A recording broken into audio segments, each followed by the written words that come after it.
آله وسلم. والصلاة والسلام على رسول الله المصطفى وعلى آله وصحبه ومن والاه. أما بعد فيا عباد الله، أوصي نفسي وإياكم بتقوى الله فقد فاز المتقون. فلا تموتن إلا وأنتم مسلمون. فقال تعالى: يا أيها الذين آمنوا اتقوا الله حق تقاته ولا تموتن إلا وأنتم مسلمون. وقال: يا أيها الناس اتقوا ربكم الذي خلقكم من نفس واحدة وخلق منها زوجها وبث منهما رجالا كثيرا ونساء واتقوا الله الذي تساءلون به والأرحام إن الله كان عليكم رقيبا.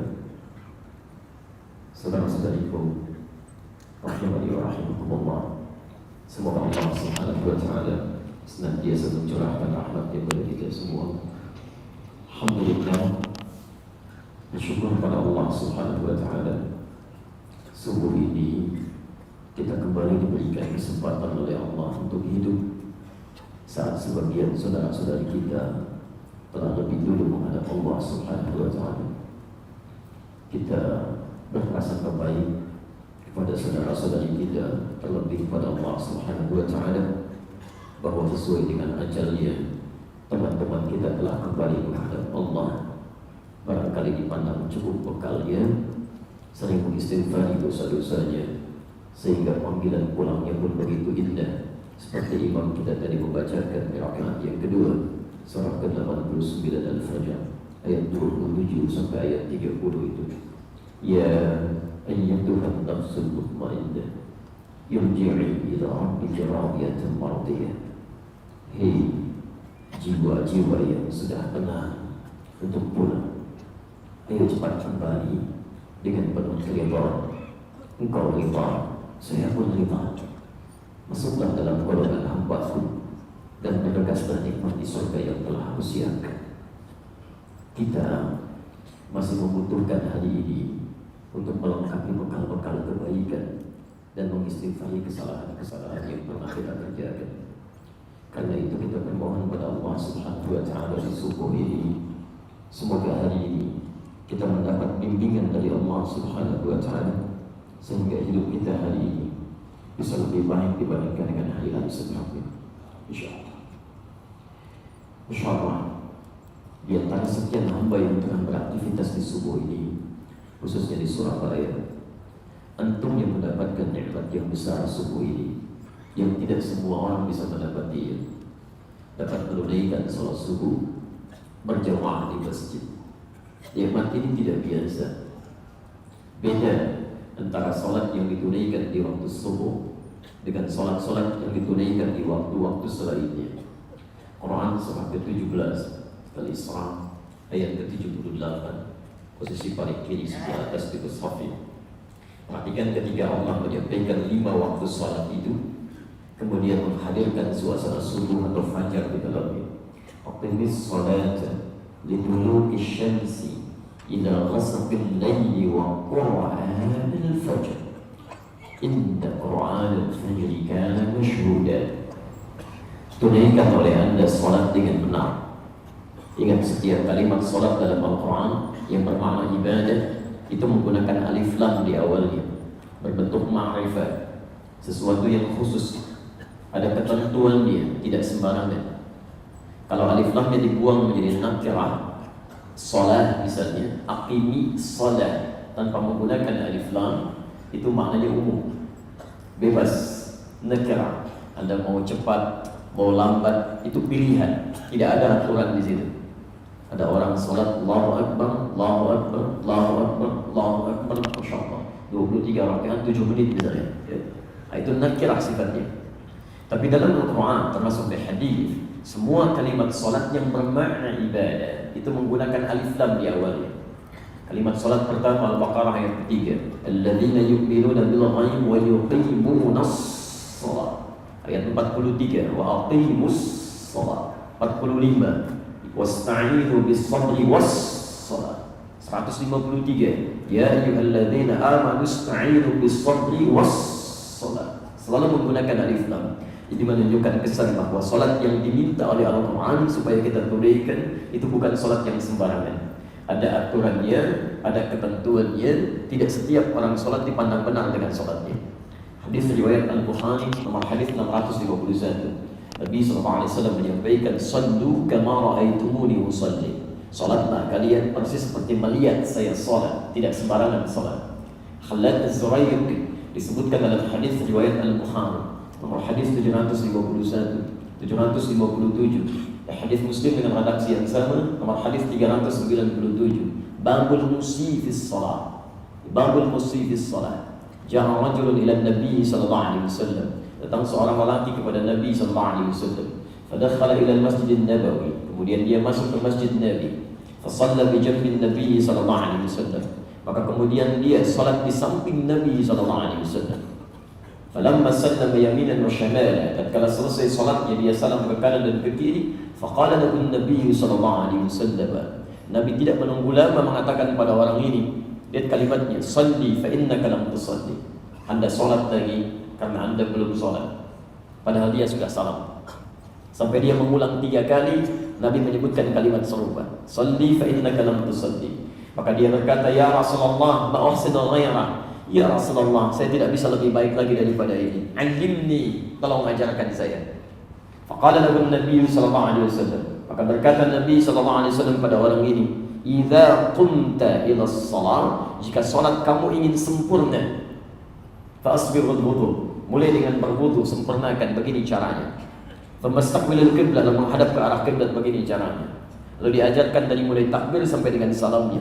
Setelah tuntas mengajarkan itu, kita mendengar kalimat sampai dengan subuh ini, "Sallu kama ra'aitumuni usalli." Karena itu di Quran surah ke-17 ayat 78 tadi, kalimat salatnya dibuka dengan alif lam. Aqimis salat, tunaikan salat dengan benar seperti Nabi SAW pernah menuntun kita. Sahabat Nabi saja, Khalad Az-Zurayq, hidup di zaman Nabi, salat di masjid Nabi, di samping Nabi. Cara menunaikan salatnya belum belajar sempurna dari Nabi SAW. Kata Nabi, ulangi salatmu, kamu belum salat. Anda sahabat Nabi bukan, tetangga Nabi juga bukan, kerabat Nabi juga bukan. Salat bukan di masjid Nabi, Masya Allah, tidak di samping Nabi. Merasa benar dengan salatnya, ada sesuatu yang harus disempurnakan di situ. Jadi teman-teman sekalian, lihat kalimatnya, aqimis salata, tunaikan salat dengan benar, liduluki syamsi ila ghasaqil lail, dari mulai bergesernya matahari ya, di siang hari sampai dengan ke waktu malam. Ini isyarat salat zuhur sampai dengan salat isya. Baik, ada 4 waktu di situ. Yang paling menarik, khusus salat fajar, diakhirkan redaksinya, kemudian ditambahkan ya, redaksinya, kalimat salatnya dihilangkan, cukup dengan huruf waw aqaf di situ. Tapi kemudian ditambahkan kalimat Quran, wa Qur'anal fajr. Wa Qur'anal fajr, dan seluruh bacaan yang disampaikan di waktu fajar. Kata para ulama, kenapa merubah kalimat yang menjadi Qur'anal fajr? Ingin menunjukkan kesan bahwa khusus untuk waktu fajar itu, subuh itu bukan hanya salatnya yang penting, tapi semua bacaan yang dipanjatkan di waktu fajar itu bernilai di sisi Allah Subhanahu wa taala. Apa nilai pertamanya? Inna Qur'anal fajr kana mashhuda. Semua bacaan yang disampaikan di waktu fajar itu pertama dipersaksikan oleh seluruh malaikat pada saat itu. Masya Allah. Ada qiraah, ada Quran, itu beda. Kalau qiraah itu satu bacaan saja. Tapi kalau Quran bentuknya sighah mubalaghah, superlatif, yang menunjukkan pada aspek yang banyak. Jadi bukan cuma salatnya, istighfarnya, doanya, segala permohonannya, taubatnya tidak hanya sekedar didengar oleh Allah Subhanahu wa taala, tapi dipersaksikan oleh kalangan malaikat yang hadir pada saat itu. Karena itulah Masya Allah, kita bersyukur di antara sekian hamba Allah yang sibuk terlelap tidur, ada yang bahkan beraktivitas mencari dunianya. Anda yang terpilih oleh Allah Subhanahu wa taala hadir di rumah Allah ini untuk menyampaikan segala jenis bacaan yang telah Anda sampaikan bahkan dalam sebelum salat subuh tadi. Saya bermohon kepada Allah Subhanahu wa taala, semoga seluruh qiraah Quran Anda, baik itu istighfarnya, tahajudnya, doanya, taubatnya, salatnya, diterima oleh Allah Subhanahu wa taala sebagai kebaikan-kebaikan darinya. Dan saya mohon teman-teman sekalian, Kalau nikmat ini sudah diberikan, antum jangan tinggalkan lagi. Kalau Allah sedang naikkan, Anda jangan turunkan, karena tidak mudah mendapatinya lagi. Tidak mudah. Saya berangkat dari Ampel tadi 3:30. Itu di perjalanan, Masya Allah, orang kejar dunia saja itu sibuknya sudah luar biasa. Ada yang ngejar sayuran, ada yang ngejar toko, ada sebagian yang berolahraga, sibuknya luar biasa. Untuk sekadar dunia yang kalau didapatkan belum tentu dia nikmati. Begitu dapat uangnya mungkin meninggal tuh. Belum tentu dia dapat dan tidak ikut ke alam kubur itu. Yang tidak ikut ke alam kubur saja begitu dipersiapkan luar biasa. Sedangkan Nabi menawarkan pada ibadah sunnah saja sebelum subuh ini, sebelum sholat subuhnya, hanya ibadah sunnah saja Nabi menawarkan lebih daripada dunia dan seisinya. Hadis riwayat Muslim nomor hadis 724. Perhatikan kalimatnya. Qala Rasulullah sallallahu alaihi wasallam. Rasulullah sallallahu alaihi wasallam satu kali pernah bersabda, "Rak'atul fajr khairun minad dunya wa ma fiha." 2 rakaat fajar itu ditunaikan sebelum salat subuh itu nilainya lebih daripada dunia dan seisinya. Ingat, bukan dunia tapi lebih daripada dunia dan seisinya. Antum cuma ngejar 500.000, disiapkan dari jam 2 malam, diberikan dunia dan seisinya, masih terlambat juga. Masya Allah, ada sesuatu yang harus kita perbaiki dalam kehidupan kita. Karena itulah kemudian wajib kita belajar untuk meningkatkan motivasi. Ada apa urgensi sholat di masjid ini yang mesti kita kejar, khususnya dalam ibadah subuh ini, dan seperti apa sholat berjamaah di masa Nabi SAW. Jangan-jangan selama ini kita merasa menunaikan sholat berjamaah, tapi menurut Nabi itu bukan sholat berjamaah yang diinginkan. Baik, kita mulai kisahnya sebentar karena waktu kita sangat terbatas. Ya. Bismillah. Ada seorang sahabat yang bernama Abdullah bin Abi Ummi Maktum, yang karena kemuliaan beliau ini diturunkanlah surah Abasa yang imam kita tadi bacakan dalam penutup salat tahajud tadi.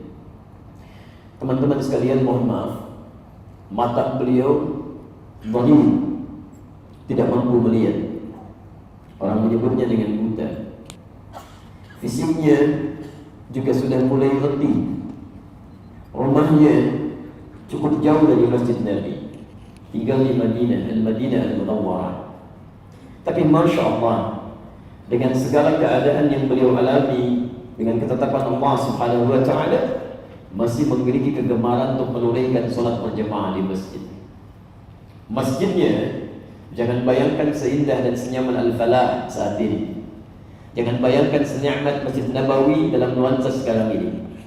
Dulu Masjid Nabi, ya, Masya Allah, kami punya gambar lamanya itu, termasuk beberapa saat yang lalu, saat baru pulang kembali dari Madinah, kami masuk ke museum di daerah Kuba. Itu ditunjukkan bagaimana suasana Masjid Nabi di masa lalu. Luasnya hanya kisaran, kalau antum yang pernah ke sana, itu karpet merah yang ada lampu-lampu di atasnya itu. Luasnya cuma segitu dulu. Masya Allah. Ya. Saya bermohon kepada Allah Subhanahu wa Ta'ala, mudah-mudahan yang belum pernah berangkat umrah atau haji memberikan nikmat segera untuk berangkat, dan yang telah berangkat ke sana Allah berikan kenikmatan untuk bisa mendapatkan nikmat itu lagi. Tiangnya pelepah-pelepah kurma, atapnya daun-daun kurma, lantainya hanya tanah semata. Jadi kalau panas pasti panas luar biasa, kalau hujan pasti bocor. Bahkan pernah Nabi SAW disebutkan dalam hadis riwayat Muslim, Kitabus Siyam nomor hadis ke-27, posisi paling kiri sebelah bawah di kitabnya, pernah menunaikan salat. Kemudian ketika beliau menunaikan salam ke kanan dan ke kirinya, nampak terlihat kata para sahabat di belakangnya kening Rasulullah SAW telah tertempel tanah lumpur di atasnya. Ini menunjukkan bahwa malamnya terjadi hujan, tanahnya basah, tapi Nabi masih mau menunaikan sholat di masjid. Anda bisa bayangkan, seorang Rasul, Nabi, dekat dengan Allah, manusia paling takwa, dijamin masuk surga tanpa hisab, surganya tingkat paling tinggi, masih mau menunaikan sholat di masjid dengan segala keadaan yang sangat sederhana itu, sampai-sampai keningnya terkena lumpuran tanah karena malamnya terkena hujan, masih mau sholat di masjid. Anda Nabi bukan, Rasul juga bukan. Tidak setakwa Muhammad sallallahu alaihi wasallam. Surganya masih belum jelas sampai dengan subuh ini. Hisabnya masih menegangkan, amalan masih belum berantakan. Kurang apa lagi? Diberikan fasilitas masjid yang segini nyamannya, kipasnya begitu banyak, AC-nya begitu nikmat, karpetnya begitu nyaman, suasananya begitu enak, taklimnya luar biasa, masya Allah. Direkam pula, ustadznya datang sendiri, merangkan sendiri, kadang nulis sendiri, nanti ngapus juga sendiri, masya Allah. Dengan segala kenikmatan ini belum tersentuh juga untuk menunaikan sholat di masjid. Anda perlu diberikan fasilitas apa lagi? Tapi yang paling menarik, kita kembali kepada sahabat Abdullah bin Abi Ummi Maktum. Sahabat mulia ini adalah seorang ahli masjid. Beliau i'tikaf karena punya keterbatasan, mata tidak mampu melihat, jarak rumah cukup jauh. Akhirnya beliau nikmati ibadah di masjid dengan memperbanyak i'tikaf. Zuhur ke asar beliau tunggu, beraktivitas sekitaran masjid, kembali lagi. Maghrib ke isya jaraknya cukup pendek, beliau bisa i'tikaf. Hanya punya persoalan di salat subuh kemudian. Tayyib. Nanti kita lihat. Datanglah kepada Rasulullah sallallahu alaihi wasallam. Lantas mengadukan persoalannya, meminta rukhsah, keringanan. Lihat kalimatnya. Qala ya Rasulullah. Beliau sampaikan, ya Rasulullah, aliya rukhsah. Bolehkah saya mendapatkan keringanan khusus dalam salat subuh itu? Jelas alasannya. Maaf, mata tidak bisa melihat, jarak rumah cukup jauh dari masjid, tidak ada penuntun, suasana juga tidak sebaik kita saat ini. Meminta izin kepada Nabi SAW dapat keringanan khusus untuk subuh, menunaikan salatnya di rumahnya, tidak ke masjid. Apa jawaban Nabi SAW? Ternyata tidak serta-merta mengiyakan atau menafikannya. Tapi Nabi SAW kemudian membalikkan pertanyaan itu dengan satu pernyataan yang luar biasa. Perhatikan kalimatnya. Qala Rasulullah SAW. Rasulullah SAW kemudian bertanya kepada sahabat mulia ini, atasma'ul adzan? Apakah anda masih bisa mendengar adzan? Kata sahabat mulia ini, bala, ya saya dengar. Masya Allah. Kalau anda bisa bayangkan jarak rumah cukup jauh dari rumah ke masjid, adzan masih terdengar. Yang suka adzan di zaman Nabi siapa? Bilal bin Rabah. Sudah ada mikrofon pada saat itu? Belum. Anda bisa bayangkan, Masya Allah, adzan belum ada mikrofon, suara cukup terdengar jauh, sampai orang yang rumahnya jauh dari masjid pasti kedengaran juga. Ini menunjukkan dalam fikih adzan akan yang terbaik bila yang dipilih untuk bisa mengumandangkan adzan orang-orang yang punya suara yang cukup tinggi, yang cukup keras, bisa terjangkau pada orang-orang yang bisa mendengarkan adzan di situ. Jelas di sini? Yang penting bukan lagamnya, yang penting terdengar suaranya. Masya Allah, lagamnya bagus, tapi saking bagusnya kadang terlalu syahdu. Subuhnya jam 4 sudah mulai disampaikan, Allahu Akbar, Allah, Masya Allah, blok tidur lagi dia. Yang penting bagaimana dia bisa bangun, ada suara yang cukup terdengar dengan baik. Baik. Bilal bin Rabah. Apa kalimatnya? Atasma'ul adzan? Apakah anda mendengar adzan? Baik. Kata Abdullah bin Abi Ummi Maktum radhiyallahu ta'ala anhu, beliau jawab, bala, ya Rasulullah, saya dengar. Sekarang di sini poinnya. Perhatikan kalimatnya. Ma dumta tasma'ul adzan fa'addiha fil masjid. Ma dumta tasma'ul adzan, selama masih anda bisa dengar adzan, fa'addiha fil masjid, maka sedapat mungkin usahakan berangkat ke masjid, tunaikan di masjid. Coba perhatikan keadaan ini. Sahabat mulia punya keadaan terbatas, mata nggak bisa lihat, jarak rumah cukup jauh ke masjid, tidak ada penuntun, sholat subuh terdengar adzan, masih diminta ke masjid. Pertanyaan saya, kalau anda dalam posisi sahabat Abdullah bin Abi Ummi Maktum, dalam keadaan demikian, mata nggak bisa lihat, jarak rumah cukup jauh ke masjid, tidak ada penuntun, masih diminta ke masjid, bagaimana perasaan kita? Halo? Disinilah cara menangkap risalah. Ada risalah yang tidak harus ditangkap dengan perasaan. Jangan pakai perasaan. Perhatikan rumus sahabat, menangkapnya menggunakan iman. Ya, lihat cara menangkap sesuatu ketika menggunakan iman. Para sahabat tidak pernah menyimpulkan Satu petunjuk dari Nabi SAW bila disampaikan menghadirkan tantangan tertentu. Misal, ya, dalam keadaan seperti tadi ada keterbatasan, masih diminta untuk ke masjid. Maka ketika dibaca dengan iman oleh para sahabat, perhatikan cara membacanya. Kalau Nabi SAW masih meminta saya untuk melakukan satu amalan dengan keadaan yang terbatas ini, dalam tanda petik masih dipaksa menunaikannya, ini menunjukkan ada pahala besar di balik itu. Ada keutamaan yang besar yang harus saya raih. Di cara membacanya, kalau dalam syariat Islam, baik tertuang dalam Al-Quran ataupun dalam hadis Nabi SAW, ada ibadah yang ditekankan kepada kita, tapi dalam penunaiannya tidak mudah mengerjakannya, itu menunjukkan banyak keutamaan di dalamnya yang tidak bisa didapatkan seperti ibadah yang lain.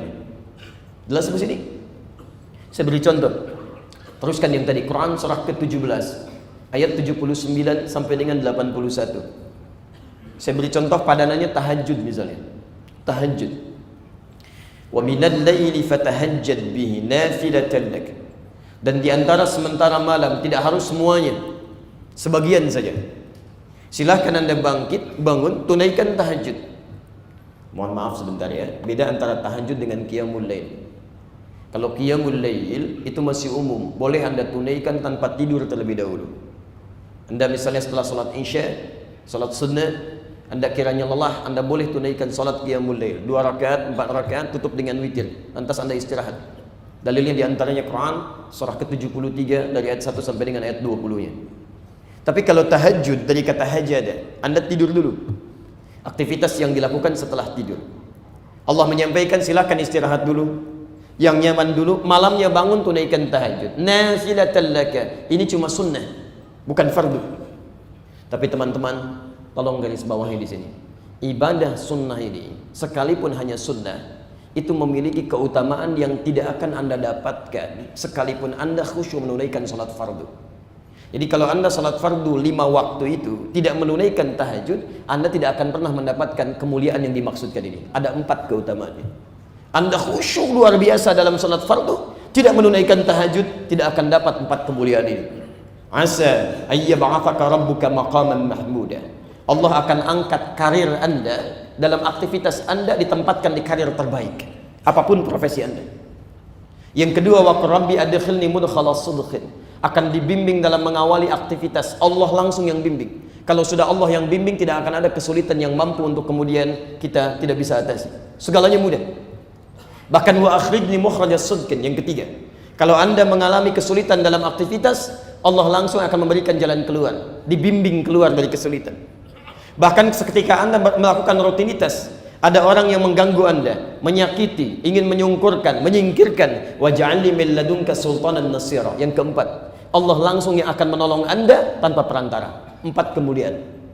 Diangkat karirnya pada karir yang terbaik, dibimbing aktivitasnya, diberikan solusi terbaik, dan ditolong ketika ada orang yang mau menyakiti. 4 kemuliaan tidak akan mungkin diraih oleh orang yang tidak menunaikan tahajud, sekalipun 5 waktu salatnya khusyuk dia tunaikan. Tapi jangan kira menunaikan tahajud itu mudah. Silakan cek, tidak mudah. Bagi Anda yang belum pernah memulainya, itu tidak mudah. Dari mulai bangunnya, Masya Allah. Karena itu kalimatnya menggunakan ta, sebelum akhirnya ditambah dengan tasydid. Kalau Anda menemukan dalam bahasa Arab kalimat diawali dengan ta, dari kata hajada menjadi tahajjad pakai ta.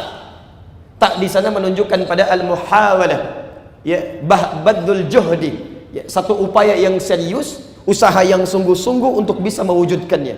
Ini menunjukkan bahwa tahajud tidak mudah dilakukan. Dari mulai bangun, merencanakan di malam harinya, mau bangun jam 3, kadang-kadang pasang alarm 3 kali. Jam 2, setengah 3, jam 3 kurang seperempat. Alarm jam 2 untuk mematikan alarm jam setengah 3. Alarm setengah 3 mematikan alarm jam 3 kurang seperempat. Jam 3 bangun, belum juga bisa bangun. Belum tentu itu. Tidak mudah. Nah, ini menunjukkan, tolong catat rumusnya ya. Jika ada satu ibadah yang dimintakan pada kita untuk mengerjakannya, sekalipun sulit untuk dilakukan, itu tandanya pahalanya tidak mudah. Ya, pahalanya sangat banyak di situ. Fa'addiha fil masjid. Cepat tunaikan ke masjid. Dibacalah oleh sahabat mulia ini, tunaikan ke masjid. Maka apa yang terjadi? Masya Allah. Saya mau tanya sebentar. Kalau waktu subuh di sini jam berapa tadi? 4 lewat 4.16, Masya Allah. 4.12, 4.14, 4.16, Masya Allah. Jemaah Masjid Al-Falah berbeda pendapat tentang waktu sholat subuh. 4.16 Ustaz. Baik. Sahabat Abdullah bin Abi Ummi Maktum melihat, saya masih diminta ke masjid, berarti ada yang utama di masjid. Kalaulah diilustrasikan, waktu sholat subuhnya 4.16, maka berangkatlah lebih awal ke masjid. Jam 3 sudah ke masjid, berangkat. Dengan suasana masjid seperti tadi. Taib. Apa yang dilakukan? Ternyata Masya Allah, sejak saat itu tidak hanya hadir di masjid, tapi beliau menjadi orang pertama yang hadir di masjid Nabi, sampai-sampai terbiasa menunaikan adzan subuh sejak saat itu, yang biasanya dikumandangkan oleh Bilal bin Rabah radhiyallahu taala anhu. Sejak saat itu adzan subuh dikumandangkan oleh Abdullah bin Abi Ummi Maktum, masih adzan juga. Dan yang paling menarik, khusus Ramadan nanti ada 2 kali adzan. Adzan pertama disampaikan oleh sahabat mulia ini Abdullah bin Abi Ummi Maktum untuk menandakan bahwa waktu sahur akan berakhir, dan adzan subuhnya disampaikan atau dikumandangkan oleh sahabat Bilal bin Rabah untuk mengabadikan itu sampai sekarang di Madinah, di Masjid Nabi itu adzan subuhnya 2 kali. Antum tidak percaya silahkan ke Madinah, ya, masuk ke Masjid Nabi. Kalau baru dengar adzan yang pertama, jangan terlampau soleh. Itu tandanya baru untuk menunjukkan bahwa sebentar lagi subuh akan tiba. Ya, tidak sedikit orang yang belum paham tentang ini, baru pertama ke sana kemudian langsung sholat. Ya, begitu pulang, wajah Allah saya terlambat katanya. Begitu sampai hotelnya, ya Allah kok ada adzan lagi. Padahal itu adzan aslinya gitu kan. Baik. Nah, apa yang menjadikan sahabat mulia ini begitu termotivasi untuk datang ke masjid sampai menunaikan adzan di masjid? Anda bisa bayangkan, sahabat Nabi, dekat dengan Nabi, surah Al-Quran turun karena beliau, matanya nggak bisa lihat, diminta ke masjid masih berangkat. Masjidnya beralaskan tanah, tiang-tiangnya pelepah kurma, atasnya daun-daun kurma, masih mau berangkat, dan azan juga ke masjid. Anda sahabat Nabi juga bukan, tetangga Nabi juga bukan. Surah Al-Quran tidak turun karena Anda. Surga belum jelas, ke Nabi begitu jauh, dipanggil ke masjid dengan suasana ini, belum ada motivasi. Kita butuh pengetahuan apa yang menjadikan sahabat mulia ini begitu semangat tergerak ke masjid.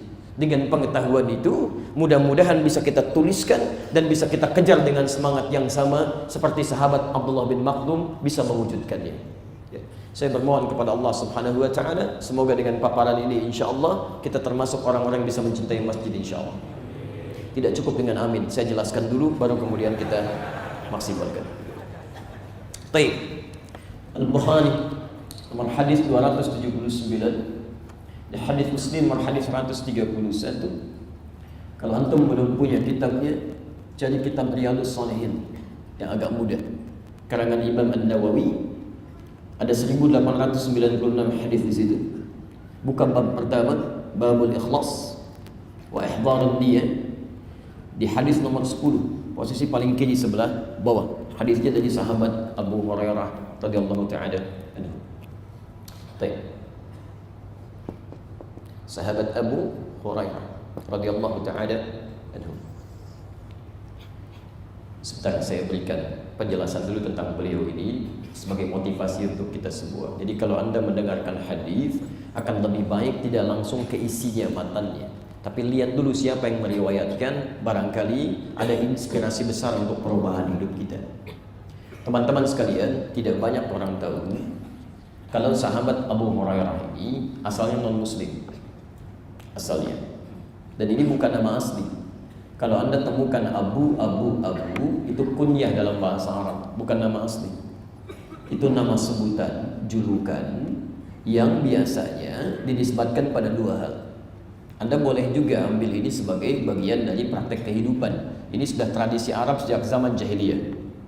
Ya, bagian yang dilestarikan dalam Islam. 1, bisa menunjukkan pada seseorang yang baru dianugerahi anak pertama. Jadi kalau orang Arab ingin menyanjung, memuliakan, memberikan penghormatan pada keluarga yang baru diberikan anak pertama, maka ayahandanya akan dipanggil dengan nama Abu yang dilekatkan pada anak pertamanya. Rasulullah SAW punya anak pertama namanya Al-Qasim, maka beliau dipanggil dengan Abul Qasim. Tayyib, misal paman Nabi Amran. Ya, Amran punya anak pertama namanya Talib, maka dikenal dengan Abu Talib. Jelas? Tayyib. Misal, ya, antum punya anak namanya Abdurrahman, maka kunyahnya Abu Abdurrahman. Itu takrim kalau di Arab, penghormatan. Yang kedua, nama yang dilekatkan pada sifat yang dominan. Sifat yang dominan. Baik sifat itu dipandang mulia atau sifat yang dipandang tidak bagus, sepanjang melekat dominan pada dirinya. Nah, saya beri contoh, ada seorang sahabat mulia dulu asalnya non muslim namanya Abdus Syams. Tinggalnya di Persia. Kemudian setelah itu dari Majusi dia pindah ke Kristen. Di Kristen dia tidak puas dengan dogmanya. Ada satu pertanyaan besar di benaknya, dia mencari-cari, mendengar ada Nabi di Madinah. Datanglah kemudian ke kota Nabi, Masya Allah. Begitu melihat Nabi SAW, jatuh cinta dengan akhlaknya Nabi SAW, dengan lisannya, aura kebaikannya, segala kemuliaannya. Maka mengucapkanlah kalimat syahadat di situ. Asyhadu an la ilaha illallah wa asyhadu anna Muhammadar Rasulullah. Dirubahlah namanya dari Abdus Syams menjadi Abdurrahman. Abdurrahman bin Sakhar. Yang paling menarik, ini yang harus Anda garis bawahi. Sahabat Abdurrahman ini ketika masuk Islam, beliau melihat, ini saya terlambat. Yang lain sudah duluan masuk Islam, saya kemana aja? Karena nanti beliau ini masuk Islam 3 tahun sebelum Nabi SAW wafat, di tahun ke-7 Hijrah. Melihat Nabi sudah sepuh, menyesali dirinya, saya kemana nih? Terlambat saya. Kalah duluan sama sahabat Abu Bakar, sama Umar bin Khattab, sama Uthman bin Affan, sama Ali bin Abi Thalib radhiyallahu ta'ala anhum jami'an. Saya terlambat. Tapi Masya Allah, karena menyadari dirinya kurang dibandingkan dengan yang lain, maka punya keinginan yang kuat untuk menyusul amalan teman-temannya. Maka apa yang dilakukan? Beliau manfaatkan sisa hidupnya ini, termasuk sisa keberadaannya dengan Nabi, untuk mendekati Nabi dalam setiap aktivitasnya. Jadi kalau sahabat yang lain menunggu Nabi di majlis ta'limnya Nabi SAW, sahabat Abdurrahman menunggu Nabi SAW bahkan langsung di depan pintu rumahnya. Begitu keluar dari rumahnya dilihat bagaimana cara jalannya Nabi. Bagaimana kalau beliau menoleh saat dipanggil. Bagaimana kalau beliau bergerak. Bagaimana kalau beliau macam-macam sampai tiba di majlisnya. Lekat dengan Nabi SAW. Karena itulah Masya Allah, sahabat yang hanya menetap tinggal dengan Nabi selama 3 tahun, tapi mampu meriwayatkan hadis paling banyak di antara sahabat yang lain. Karena setiap aktivitas Nabi itu dilekati oleh sahabat Abdurrahman ini. Kemudian yang pertama, ini manhaj dari para sahabat. Mohon maaf, kalau kita pernah merasa kurang dalam ibadah, kemarin jarang sholat berjamaah, kemarin jarang sholat sunnah, kemarin jarang baca Al-Quran, sementara teman-teman Anda sudah duluan, maka Anda harus punya program lebih baik dibandingkan dengan itu. Anda susul. Sahabat saya mau menyusul, masa Anda yang bukan sahabat terlena-lena dalam kehidupan? Saya pernah tinggal di Tripoli kurang lebih 5 tahun. Itu produk penghafal Quran nomor 2 di dunia. Nomor 2 di dunia. Nomor 1-nya Palestina. Satu kali kami sedang talaqi dengan Syekh kami, Syekh Ali. Qadarullah, Masya Allah, itu indah sekali teman-teman. Kalau jam segini sore, itu anak-anak kecil usia 3 tahun, 4 tahun sudah pergi ke masjid untuk mengulang-ulang hafalan Quran. Rata-rata hafalannya 15 juz paling sedikit. Kalau mereka sudah baligh belum hafal Quran, gak punya teman gitu. Gak punya teman. Saya di Libya itu preman aja hafal Quran, Pak. Preman hafal Quran itu, Masya Allah. Ya, taib. Saya lanjutkan dulu. Begitu kami sedang talaqi, tiba-tiba ada seorang anak kecil perempuan. Usianya kisaran 3-4 tahun. Anaknya cantik luar biasa. Anak kecil bawa selang, Pak. Masya Allah. Dengan malu-malu datang kepada Syekh kami di depan kami. Syekh, idribini, katanya. Syekh, tolong pukul kepala saya. Saya mendongak kepala ke atas melihat. Syekh, ada apa dengan anak ini? Syekhnya tersenyum mengatakan, ingin menunjukkan kepada kami apa yang terjadi. 5, kata syekhnya. Kenapa? Kata anak ini, nasid, saya lupa, Syekh. Anda bayangkan, saking inginnya menyusul teman-temannya hafal Quran, dia merasa di kepalanya ada sumbatan. Saya lupa, ada sumbatan di kepala saya menghambat hafalan saya. Tolong pukul dengan selang ini, mudah-mudahan sumbatan ini cepat ringan dan hilang. Anak usia 3-4 tahun, pengen cepat hafal Quran, ingin menyusul hafalan kawannya, ingin dipukul kepalanya supaya lancar lagi ingatannya. Anda diberikan 30 tahun, diberikan 40 tahun, sampai dengan hari ini jangankan menghafal, untuk baca saja Anda belum sempat. Bekal apa yang sudah Anda siapkan menuju Allah? Ada seorang anak namanya Mu'adh.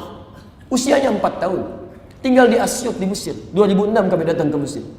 Allahu Akbar. Anak ini matanya buta, Pak. Usia 4 tahun. Datang kepada ayahandanya yang sangat hidupnya sederhana. Dia katakan, ya abati uridul Quran. Ayah, saya ingin menghafal Quran, katanya. Senangnya luar biasa ayahandanya. Disiapkan motor sederhananya. Dimodifikasi dashboardnya. Berangkatlah 20 km menuju syekhnya. Dituntun anaknya, Masya Allah. Di jalan tidak ada yang sia-sia. Ayahandanya begitu datang, berangkat, datang, pulang, Masya Allah. Setiap dia menghafal, dituliskan ayat-ayat Quran yang dihafalkan, simpan di dashboardnya. Sambil di jalan melihat ke depan, anaknya diminta baca. Di ayah anak ini di perjalanan, tidak pernah lekat dengan yang sia-sia. Semuanya Quran, Quran. Yang paling menarik, anaknya kemudian hafal Quran yang tidak bisa melihat itu, ayahnya yang mengantar menikmati hafalan anaknya. Bapaknya belum hafal, anaknya hafal. Yang paling indah, ini yang harus Anda ketahui. Saat hafalannya mulai tersebar dan viral di Timur Tengah dengan bacaan yang sangat indah, datanglah kemudian reporter dari Kuwait ingin meliput keadaan anak ini, Mu'adh, yang luar biasa itu. Lantas kemudian bertanya, lihat kalimatnya, ya Syekh Mu'adh, apa motivasi Anda menghafal Quran ini? Dan sekiranya Anda berdoa kepada Allah kemudian dikabulkan doanya, apa yang Anda ingin minta? Teman-teman, lihat gambaran kalimat ini. Kata Mu'adh kecil, dia mengatakan, wallahi, demi Allah, saya menghafal Quran. Dan bila pun saya berdoa kepada Allah kemudian dikabulkan doa saya akan minta doa. Harap-harap si reporter ini, Mu'adh kecil akan meminta supaya matanya dibukakan kembali. Tapi apa jawabannya? Perhatikan doanya. Kata Mu'adh kecil, wallahi, saya akan bermohon kepada Allah, satu, agar mata saya ini tetap dibutakan sampai hari kiamat. Karena dengan buta ini saya bisa menghafal Quran. Saya takut kepada Allah. Kalau mata saya kembali bisa melihat lagi, mata saya akan menatap maksiat di sekeliling saya, yang dengan maksiat itu bisa menghilangkan Quran yang telah lelah saya hafalkan. Anda bisa bayangkan, anak 4 tahun, mata buta, mensyukuri nikmat butanya karena tidak mampu melihat maksiat di sekitarannya, tapi dia gunakan untuk bisa menghafalkan ayat-ayat Allah. Anda diberikan 40 tahun, 50 tahun, mata Anda masih sehat sampai hari ini. Untuk sekedar baca Al-Quran saja belum punya waktu. Anda butuh berapa nikmat lagi? Dan yang paling indah itu kalimat keduanya. Perhatikan kalimatnya. Wallahi, demi Allah, saat saya kembali kepada Allah di hari kiamat itu, saat saya datang menghadap Allah sendirian di hari perhitungan, tidak akan ditemani oleh siapapun, bahkan tidak oleh ayah saya saat ini yang mengantarkan. Saya akan katakan di hadapan Allah, saat tangan saya bergetar, kaki saya bergetar, saya akan ucapkan, Ya Rabb, Ya Rabb, saya telah berusaha menghafalkan Quran sebagai bekal untuk saat ini. Kalau dengan Quran yang telah saya hafalkan belum cukup bekal saya untuk mendapatkan ridha-Mu, maka mohon ya Allah, kurangi hukuman saya dengan Quran yang telah saya hafalkan ini.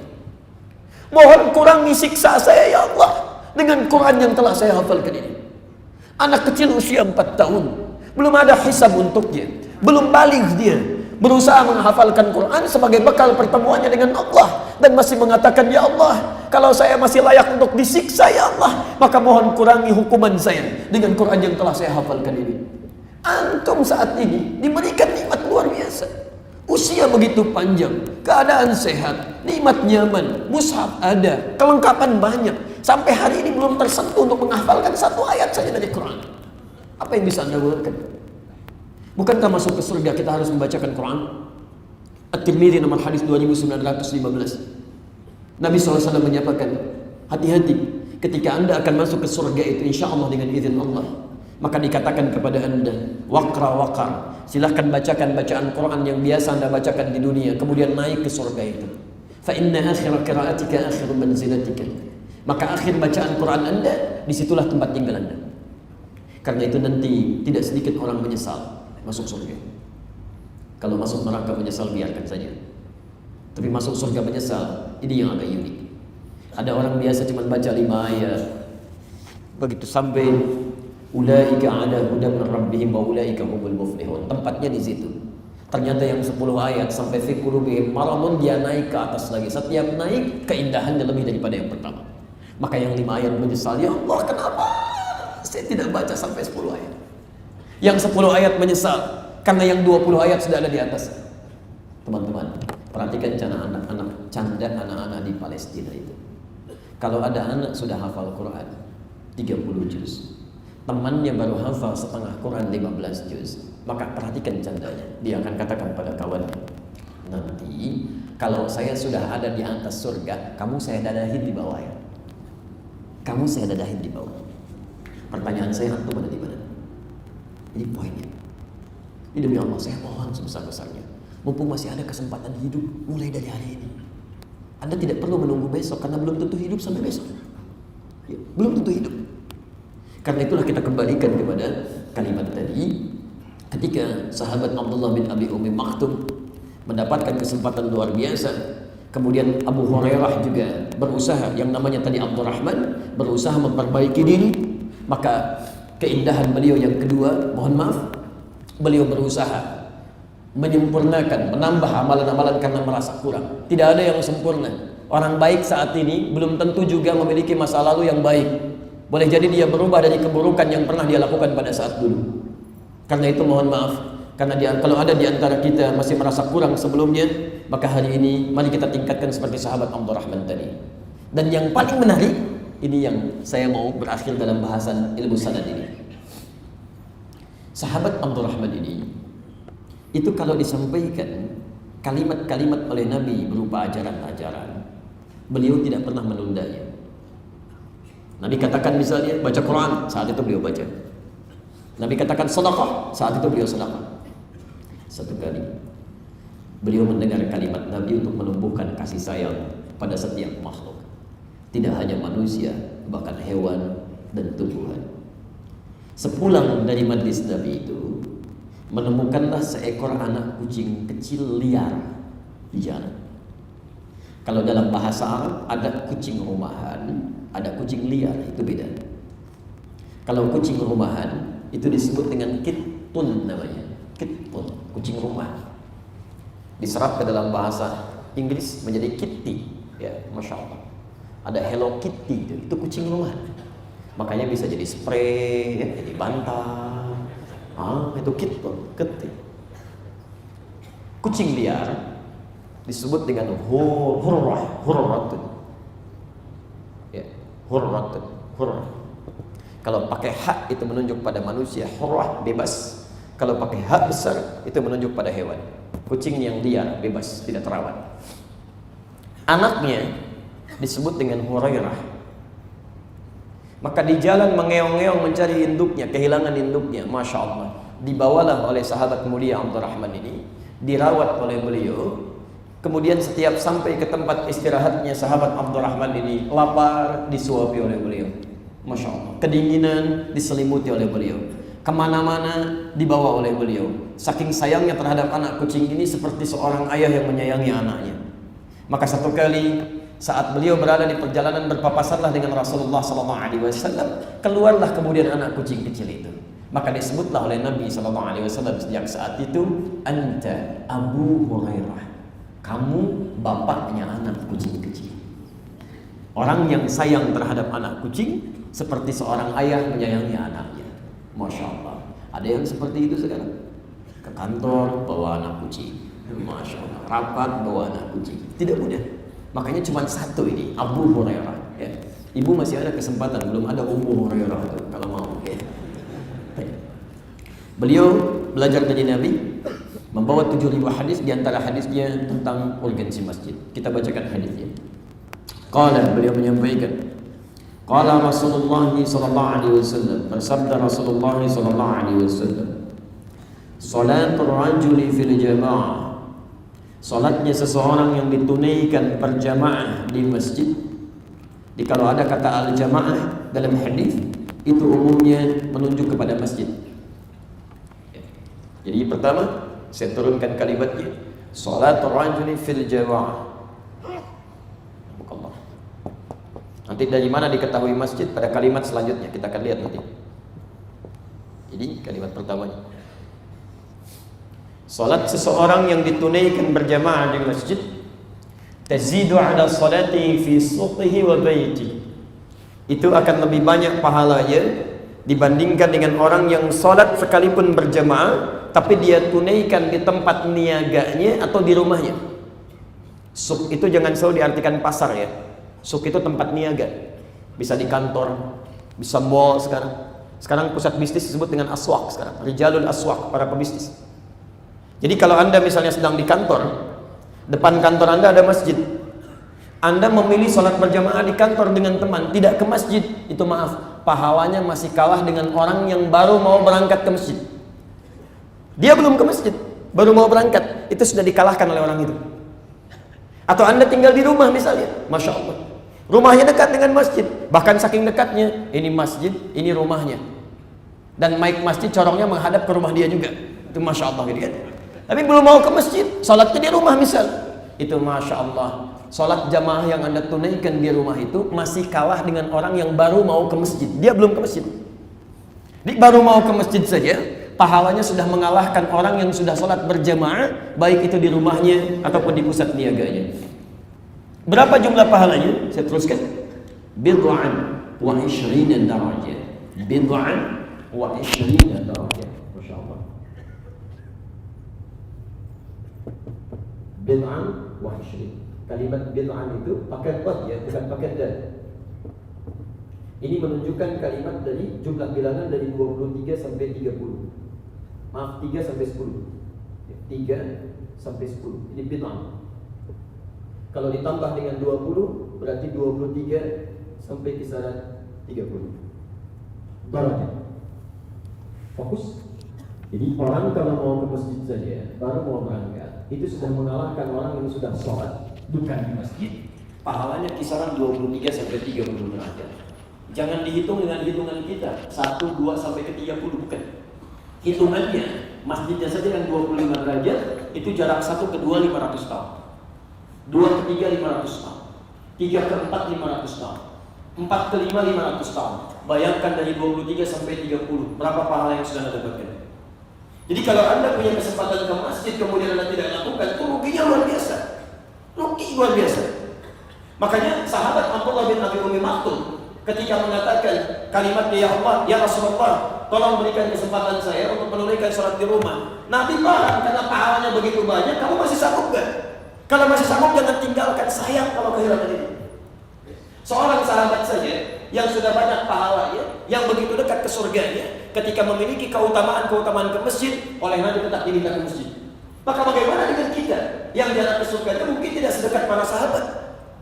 Maka ini keluarkan oleh Anda, tuliskan. Kalau Anda masih malas menunaikan ke masjid, kurang motivasi, sampaikan. Sahabat Nabi, mata gak bisa lihat, masih mengejar keutamaan masjid. Kamu bukan sahabat, surga belum jelas, mata bisa melihat, masa gak mau ke masjid? Kamu sehat. Tuliskan. Ini belum berangkat. Yang paling hebat, saya teruskan dulu hadisnya. Nanti insya Allah saya berikan waktu begitu selesai antum bisa menunaikan salat syukur. Teruskan. Dzalika anna ahadahu, yang demikian itu bisa bertambah lagi pahalanya kalau ada di antara Anda kata Nabi, idza tawadda'a fa ahsana al-wudu. Dia berwudu dulu di tempat dia tinggal, menyempurnakan wudunya, baru dia berangkat ke masjid. Thumma atal masjid. Di rumusnya kalau mau ke masjid, kalau Anda ingin dapat pahala tambahan, ya, tidak salah kalau wudu di masjid itu nggak ada masalah. Tapi kalau Anda ingin mendapatkan pahala tambahan, Masya Allah, kalau bisa wudu dari tempat Anda berangkat, sempurnakan wudunya. Thumma atal masjid, kemudian dia berangkat ke masjid. La yuridu illa shalah, wa la yanhazhu illa shalah. Dan dia niatkan ikhlas karena Allah hanya untuk menunaikan salat saja. Awas, kalau ada kalimat seperti ini dalam hadis atau dalam ayat Al-Quran, ini menunjukkan bahwa tantangannya tidak mudah. Ada orang-orang yang berangkat motivasinya bisa beda, bisa lain. Kenapa ke Al-Falah? Ya sekalian, akan di sana ada snack ya. Di tempat lain nggak ada, Masya Allah. Kenapa ke sana? Sekalian akan ada wifi-nya, tempat lain nggak ada. Ketika Anda berbelok dari garis ini, maka pahala ini tidak bisa didapatkan. Masya Allah. Sekarang perhatikan, belum nyampe masjid. Tadi baru mau ke masjid. Sekarang wudu berangkat ke masjid. Ketika Anda berangkat dengan situasi seperti ini, lihat kalimatnya. wa khatta bi kulli khatwatin yarfa'u biha darajah. Masya Allah. Masya Allah. Dan tidaklah dia melangkah kecuali setiap langkah pertama dia mengangkat derajat dari Allah Subhanahu wa taala. Jadi begitu Anda mengangkat langkah pertama diangkat derajat oleh Allah Subhanahu wa taala. Kalau mengangkat derajat itu minimal dua. Satu dinaikkan iman dia, kedua diberikan pengetahuan lebih. Ya. Kalau sudah pahala itu otomatis itu ada di Quran surah ke-58 ayat ke-11 posisi paling kanan sebelah bawah. Orang-orang yang diangkat derajatnya oleh Allah, yarfa'illahu alladhina amanu minkum walladzina utul ilma darajat. Imma diberikan pengetahuan lebih atau diberikan oleh Allah Subhanahu wa taala tingkat keimanan dibandingkan dengan orang-orang yang lainnya. Baik, langkah selanjutnya Masya Allah, yumha biha sayyi'at. Langkah selanjutnya menggugurkan dosa-dosa kecil yang dia bawa. Jadi kalau Anda mau berangkat ke masjid, dilakukan ikhlas karena Allah, langkah pertama mengangkat derajat Anda di sisi Allah, langkah selanjutnya menggugurkan dosa-dosa kecil yang pernah Anda bawa.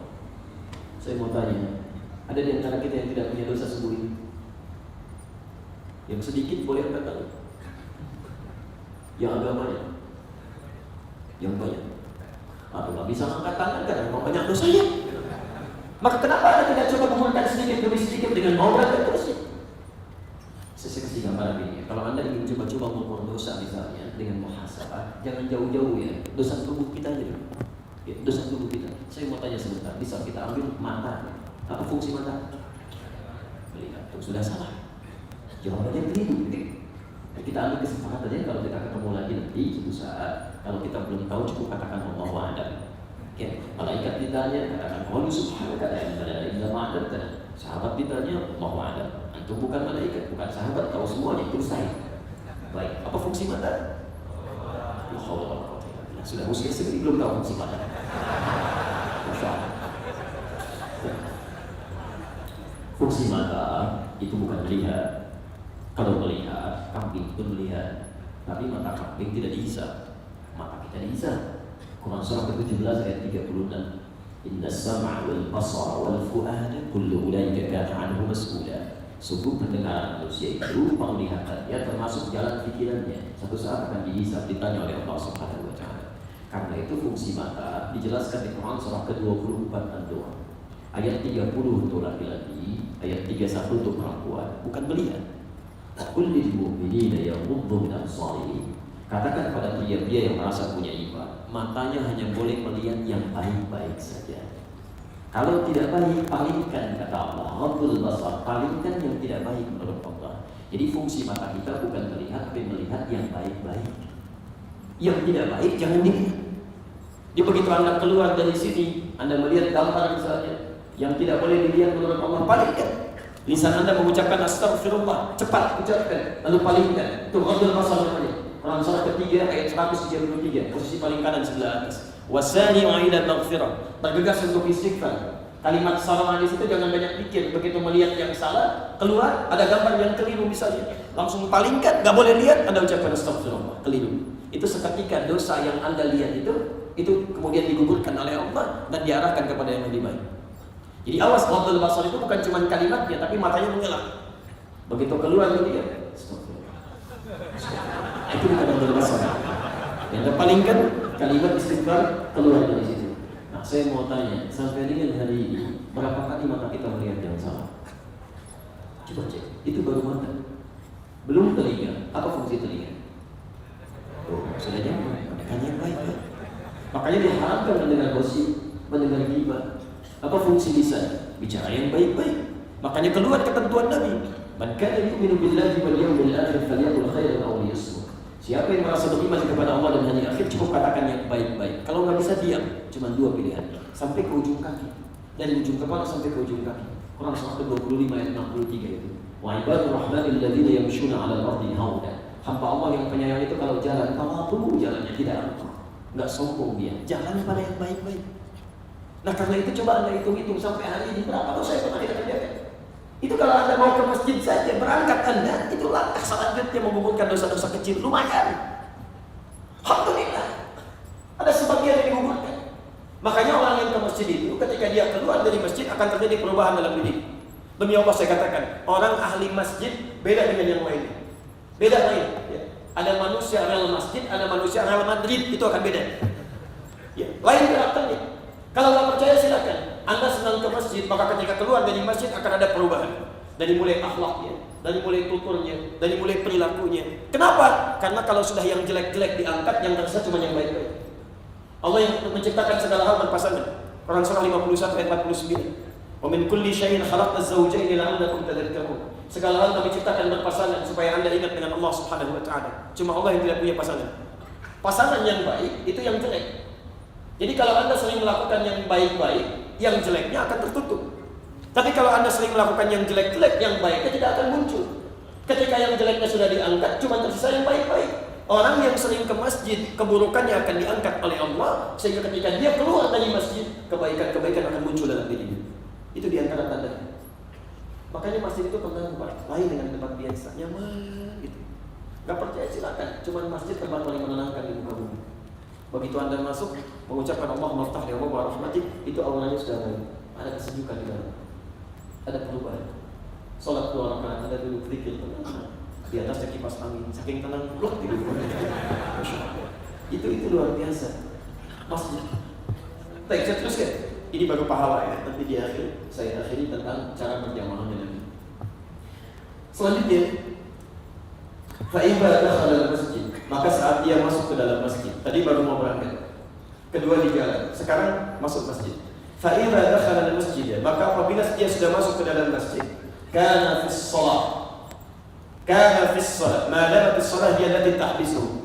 Maka dituliskan pahala salatnya sepanjang memang dia niatkan untuk menunaikan salat itu.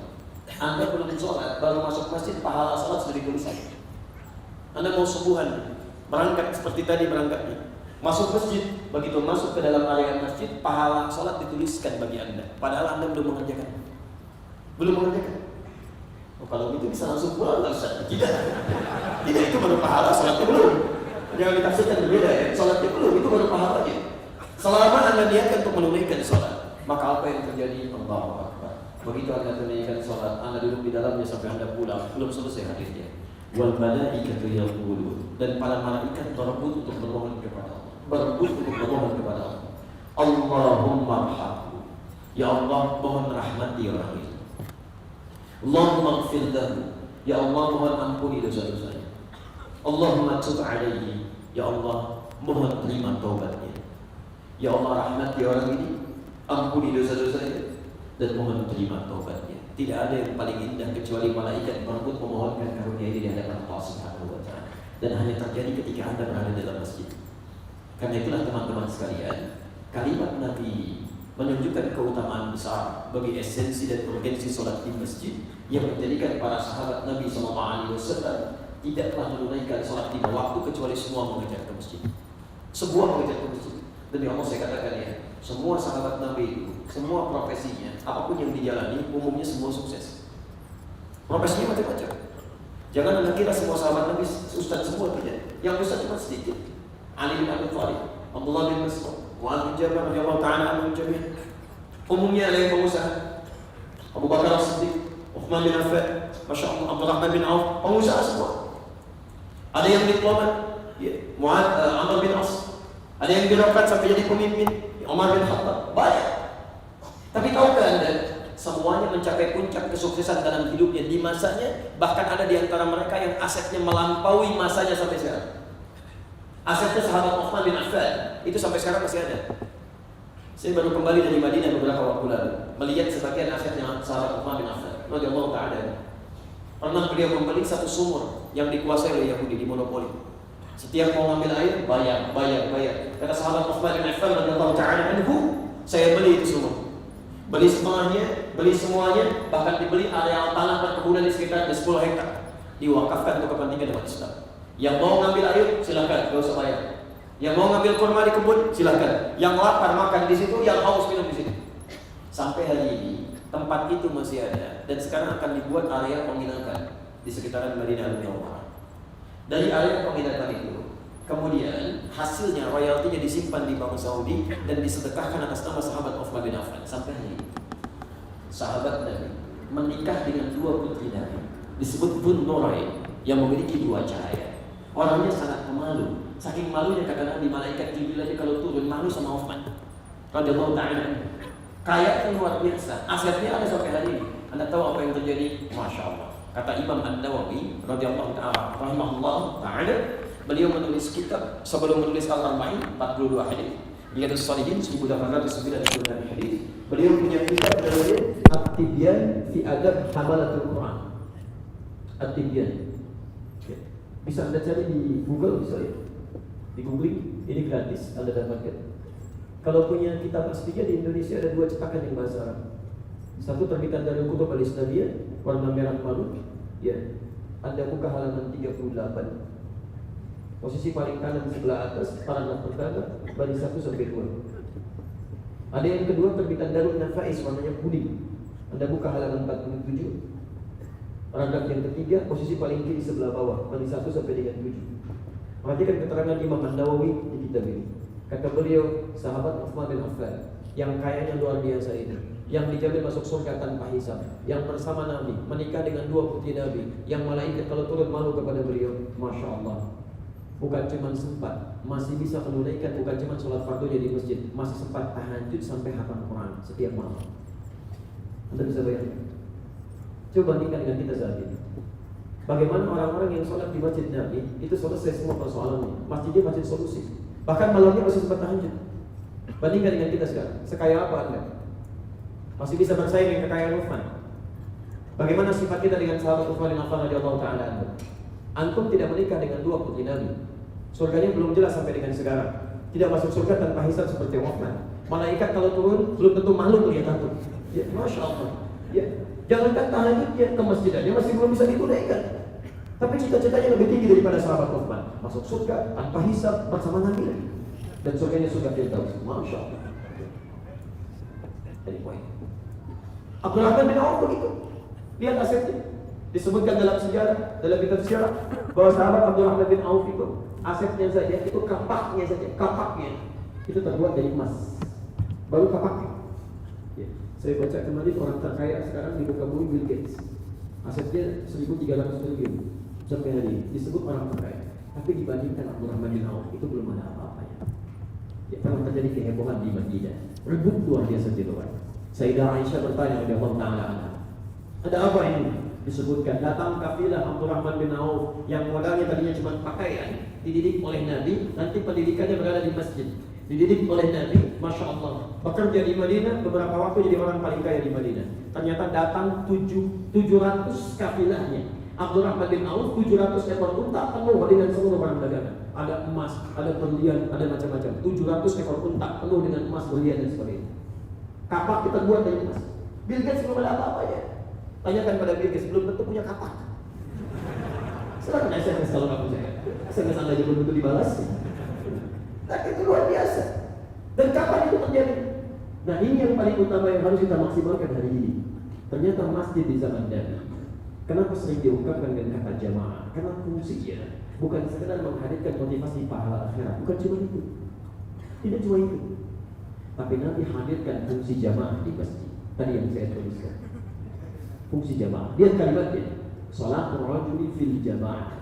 Setiap menyebutkan kalimat masjid selalu melekatkan fungsi jamaah. Pertanyaannya, apa itu jamaah? Apa itu jamaah? Al-jamaah asal katanya berasal dari kata al-jamaah. Al-jamaah. Dari sini muncul kata al-jamaah, al-jamaah, al-ijtima', al-mujtama'.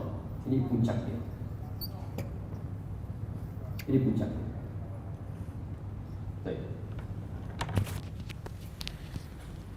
Al-jama' terambil dari kata al-jamu. Ini yang kita coba hadirkan suasananya dalam kesempatan ini dan seterusnya insyaallah. Apa itu al-jamu? Asal kata al-jamu dalam bahasa Arab itu punya 3 arti. 1, sesuatu yang berkumpul, ya, perkumpulan, berkumpul, itu normal. Yang kedua, tidak hanya berkumpul, tapi juga saling mengeratkan satu dengan yang lainnya, perkumpulan yang erat, rapat. Makanya dalam surat Al-Jumu'ah itu diletakkan setelah surah As-Saff. Surah Al-Jumu'ah surah ke-62, As-Saff surah ke-61. ingin memberikan isyarat bahwa orang-orang yang datang Jumat itu bukan cuma sekedar hadir, tapi merapatkan satu dengan yang lainnya, menjalin ukhuwah.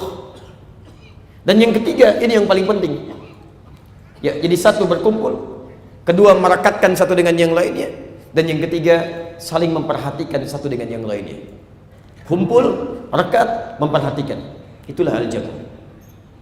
Kalau sifat ini kemudian ingin dibentuk dalam bentuk pengelompokan, jadi berkumpul banyak orang, satu kelompok yang saling merekatkan satu dengan yang lainnya, memperhatikan segala kebutuhannya, maka berubah kalimatnya dari jam'u menjadi jamaah.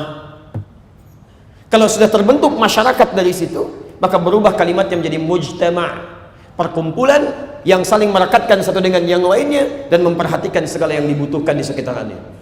Maka demi Allah saya katakan, di zaman Nabi tidak terjadi orang kumpul di masjid kecuali kenal siapa yang hadir di dalamnya.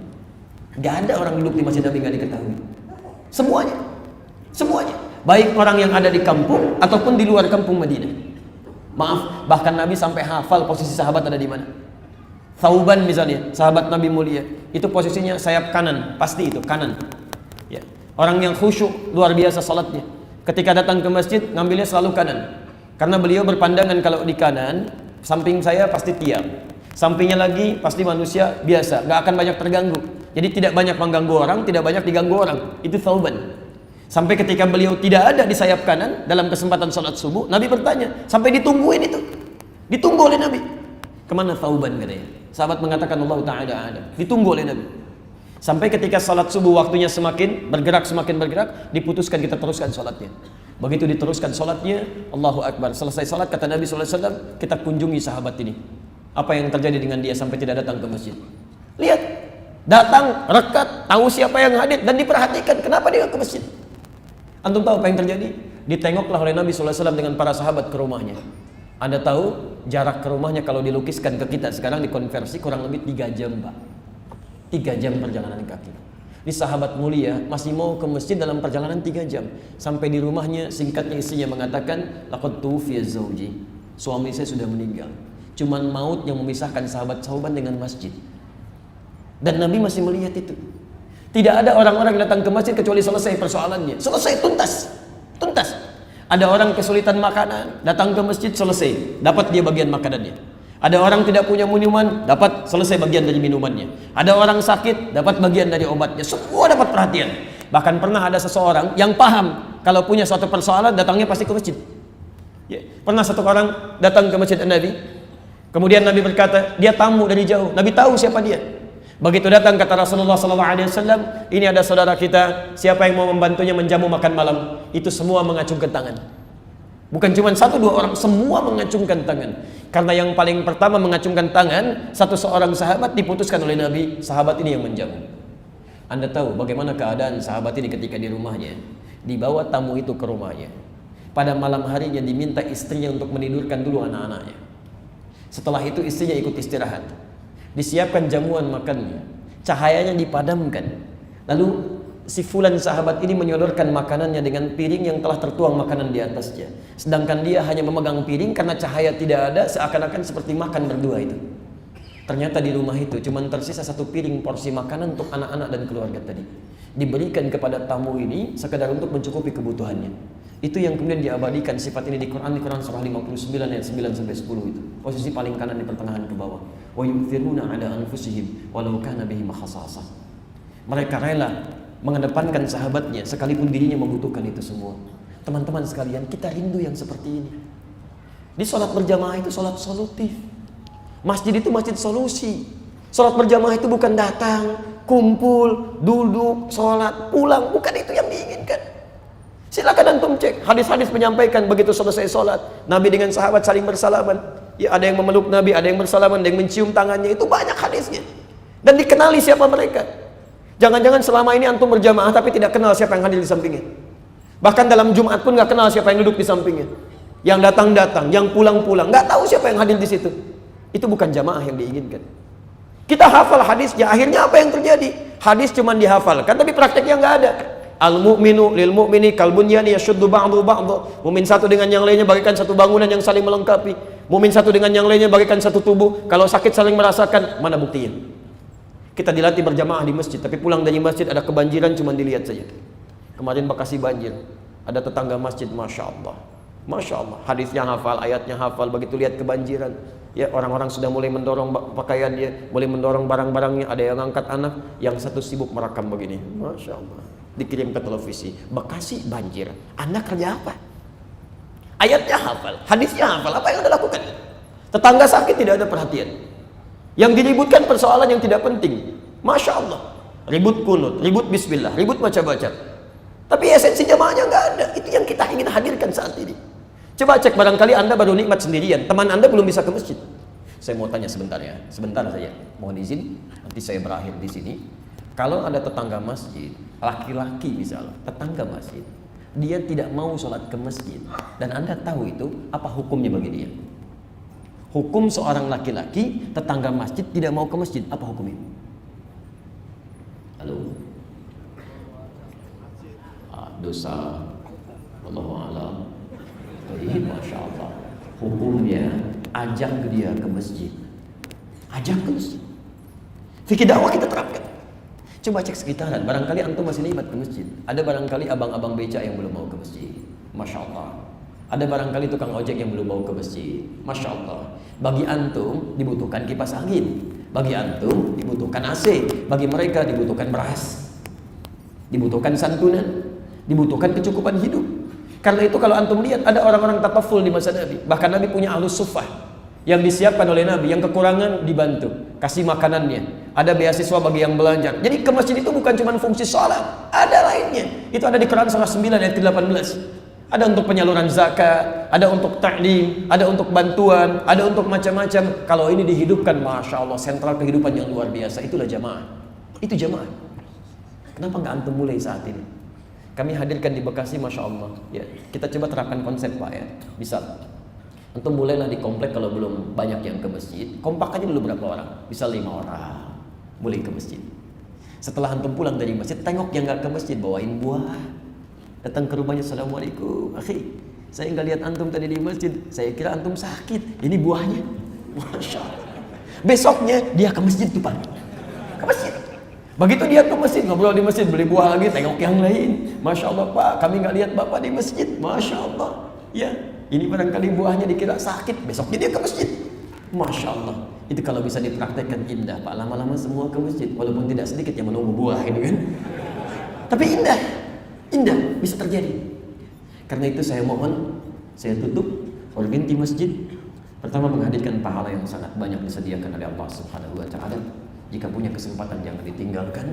Dan yang kedua, masjid tidak hanya tempat untuk ibadah ritual di situ, tapi puncaknya adalah jamaah yang diharapkan. Jamaah. Perhatikan siapa yang hadir di sekitaran Anda. Cari ladang pahala di situ. Kuatkan ikatan kita dan pererat ukhuwah di antara kita. Dengan itu semua insya Allah teman-teman sekalian, kalau itu terjadi maka insya Allah Islam akan semakin tersebar dengan penuh kebaikan, keimanan kita juga semakin kuat, ukhuwah semakin kuat. Tidak ada pedagang kecuali yang muslim, tidak ada birokrat kecuali yang muslim, tidak ada diplomat kecuali yang muslim, dan itu indah insya Allah. Kalau antum ingin mewujudkan itu, maka kita dituntut untuk memulainya dan berikhtiar karena Allah Subhanahu wa Ta'ala. Barangkali itu yang bisa saya sampaikan. Mudah-mudahan ada manfaat yang bisa didapatkan. Saya ingin pastikan dulu sebelum kita berpisah untuk saat ini, jelas orang yang saya sampaikan? Paham insya Allah? Baik, kalau paham dan jelas, saya bacakan hukum Quran dan hukum hadisnya Nabi SAW. Saya mau mulai dari Quran surah Al-Maidah ayat 100 sampai dengan 101 itu. Ya ayyuhalladzina amanu, ya ayyuhalladzina amanu, hai orang-orang yang telah menyatakan dirinya yang beriman kepada Allah Subhanahu wa Ta'ala, la tas'alu an asya'a in tubda lakum tasukum. Jika uraian sudah jelas disampaikan, maka jangan banyak dipertanyakan. Khawatir banyaknya pertanyaan itu menjadikan yang jelas menjadi semakin tidak jelas nantinya. Baik, saya pastikan jelas uraiannya. Jelas. Ada pertanyaan? Baik ya. Saya tutup dengan hadis Nabi SAW, Al-Bukhari nomor hadis 1477. Saya akhiri. Nabi menyampaikan, Innallaha kariha lakum thalatha. Allah sangat benci dari kalian 3 hal. Benci menggunakan kariha, benci 3 hal. Apa itu? 1, qila wa qala, menyampaikan sesuatu dari sumber yang tidak jelas, hoax. Jangan terlibat dari berita hoax. Hati-hati, itu sangat dibenci oleh Allah. Walaupun niatnya baik tapi caranya salah, tetap Allah nggak suka. Yang kedua, idha'atul mali, menyia-nyiakan harta yang telah Allah titipkan. Tolong pulang dari sini cek berapa harta yang Allah titipkan, apa benda yang Allah titipkan, gunakan pada yang baik-baik yang telah Allah tentukan. Dan yang terakhir, kasratus su'al. Tafsir dari Al-Maidah ayat yang tadi saya sampaikan. Banyak bertanya pada sesuatu yang sudah jelas disampaikan. Itu sangat Allah tidak sukai dan Allah benci dengan itu. Tapi 3 hal ini harus kita waspadai dengan baik. Saya ingin pastikan sebelum saya tutup, jelas uraian saya? Ada pertanyaan? Hati-hati. Baik, tidak ya. Saya cukupkan dulu ya. Saya cukupkan, insya Allah lain waktu kita berjumpa kembali. Nanti mungkin masih ada sesi saya akan ke Lamongan. Di sana nanti mungkin ada sesi diskusi tentang parenting. Dan malamnya kami di Masjid Pak Rahmas, apa namanya saya baru Abdul Razak ya. Baik, insya Allah kita ke Masjid Abdul Razak. Dan terakhir kita ada di Malang di Masjid An-Nur pada kesempatan esok, insya Allah. Mungkin akan diperbanyak diskusi supaya ada hal-hal yang bisa kita diskusikan dari apa yang mungkin antum ingin sampaikan. Subhanakallahumma bihamdika asyhadu an la ilaha illa anta astaghfiruka wa atubu ilaik. Wa akhiru da'wana alhamdulillahirabbil alamin. Wa'fu minkum. Maaf, sebelum saya tutup dengan salam, saya mohon ya, ada hadis Nabi di At-Tirmidzi nomor hadis 586. Antum punya kesempatan pahala sekarang untuk menunaikan salat 2 rakaat.